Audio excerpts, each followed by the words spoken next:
સમાચારમાં આગળ વાત કરીએ તો અંબાલાલ પટેલ દ્વારા મોટો નિર્ણય લેવામાં આવ્યો। અંબાલાલ પટેલનો નિર્ણય સામે આવી રહ્યા છે ત્યારે અંબાલાલ પટેલ દ્વારા મોટો નિર્ણય લેવામાં આવ્યો। જનતા જનાર્દન ખેડૂતોનો ખૂબ ખૂબ આભાર અંબાલાલ કાકાએ માન્યો ત્યારે ખેડૂતોના હિતમાં ફરીથી હવામાનની આગાહી કરશે।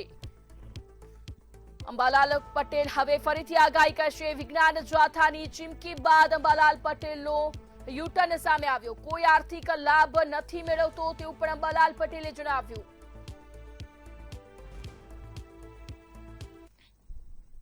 આખરે અંબાલાલ પટેલ છે તે આગાહી કરવા માટે માની ગયા છે। ગઈકાલે તેમણે આગાહી કરવાનો નિર્ણય હતો, પરંતુ હવે આજે તેમણે આગાહી કરશે તેવું કહ્યું છે। અંબાલાલ પટેલ સાથે સીધી વાત કરીશું। કાકા, ગઈકાલે આગાહી નહીં કરવાનો નિર્ણય કર્યો હતો, આજે હવે તમે કીધું છે કે હું ખેડૂતો માટે આગાહી કરતો હતો અને ખેડૂતો માટે લોકહિતમાં આ નિર્ણય છે તે મારો કરવામાં આવ્યો છે, આગાહી કરવામાં આવશે। જનતા જનાર્દનમાં કરકમળમાં મારું મસ્તક નમાવું છું। આ આગાહી હજુ આગાહીમાં અમે કેટલાક પાસાનો વિચાર કરીશું। અંતરે માત્ર વિચાર વિનિમય માટે આગાહી કરીએ છીએ। અર્વાચીન ઉપલબ્ધિ સાથે પરંપરાગત જ્ઞાન કેટલું મળે છે તેનો વિચાર વિનિમય છે। એને ધ્યાને રહી અમે જેને આગાહી માનવી હોય માને, ન માનવી હોય ન માને, અને કાયદાકીય તકરારો કોઈ પણ પ્રકારની હોય, કોઈ પણ નફો કે નુકસાન હોય તે તેના માટે અમે બંધાયેલા નથી। એટલે આ આગાહી જેને માનવી હોય માને, ન માનવી હોય ન માને, તે રીતે માત્ર વિચાર વિનિમય માટે આ આગાહી કરીએ છીએ।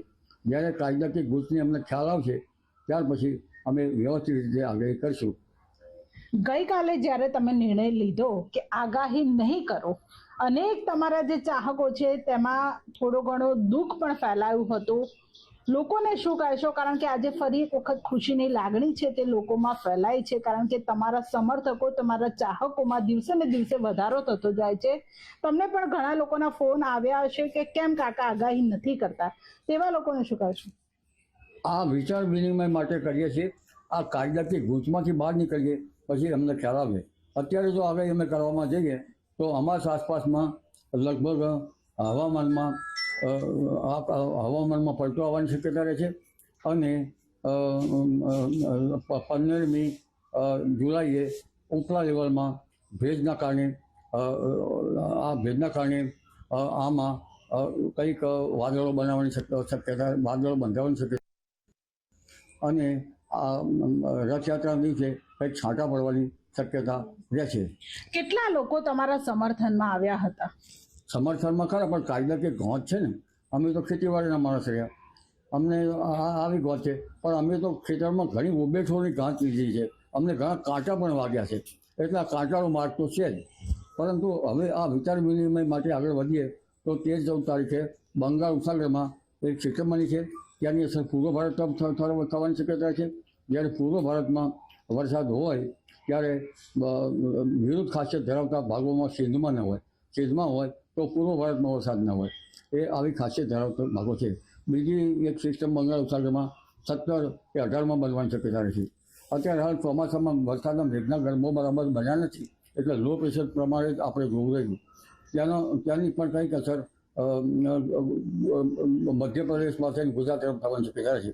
ત્યારબાદ લગભગ 23મી જુલાઈ આસપાસ એક સિસ્ટમ બનવાની શક્યતા રહે છે, જેની અસર પણ ગુજરાતના ભાગો પર બનવાની શક્યતા રહે છે।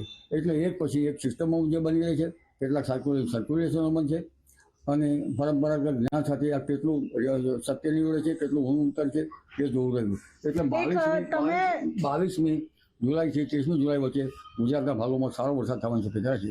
દક્ષિણ ગુજરાતના ભાગોમાં ભારેથી ભારે વરસાદ થવાની શક્યતા છે।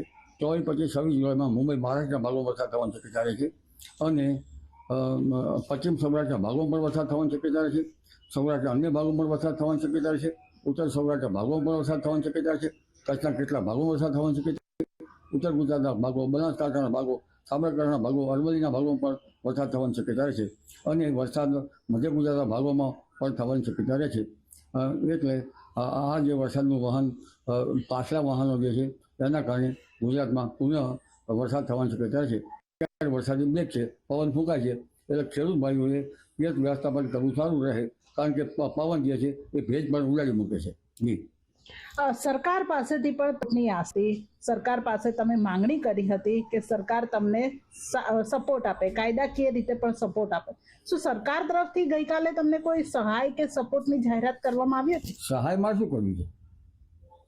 મારે ક્યાં પૈસો જોઈએ છે? પણ સપોર્ટ અમને રાજકીય નેતાઓના તરફથી મળ્યો છે. કયા રાષ્ટ્રીય નેતા તરફથી? રાજકીય નેતાઓ તો જે આપ જાણો છો, તમે ટીવીમાં આવ્યા હતા, આપણે પૂર્વ ઉપમુખ્યમંત્રી છે. શું કહેવામાં આવ્યું તેમના તરફથી કે તમે આગાહી કરો, કોઈ ચિંતા વગર આગાહી કરો? હા, ચિંતા વગર આગાહી કરો.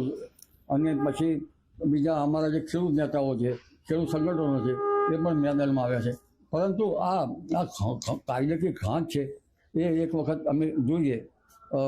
તમારી ડિબેટમાં તો કાલ વકીલ હતા, તો એ વકીલ સાહેબનું કહેવાનું થતું કે આ કાયદો અમે લાગુ પડે નહીં.